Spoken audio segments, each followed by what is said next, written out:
We lost somebody today, and I think it's really important when people pass, of course, you want to remember them. Why? Because it's the right thing to do. It's respectful. But sometimes there's a life that passes that we need to remember because they remind us what work we still need to do in their footsteps. Harry Belafonte.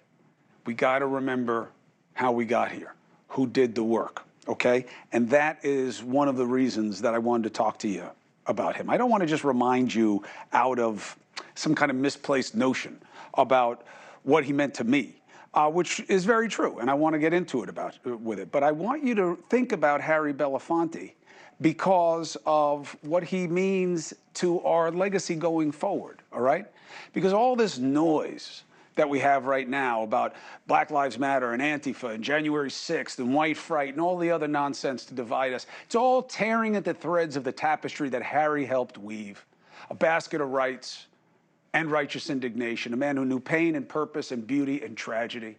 And we got to remember what he did, because that should be the fuel to help us to do the work that still needs to be done. Harry taught me that lesson. I'm reading the notes that I made about him.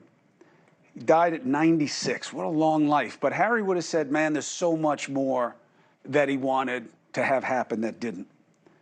We lost a man, a father, a friend, an artist, and a warrior of the light. Harry did the work. He did the hard work of change in the name of justice. He used his Hollywood connections to get white stars to Selma. You got to remember how big that was. And that's who Harry Belafonte was at his best. He was bold. He was fearless because even though he had fear, he knew that what he was fighting for was worth the risk, worth risking the embarrassment of reaching out and trying to get people who didn't want to be part of something as controversial as civil rights involved in the fight. And he succeeded. I want to show you the picture, if you haven't seen it already, of my father and Harry. My father loved Harry Belafonte. He loved him to death. He admired him.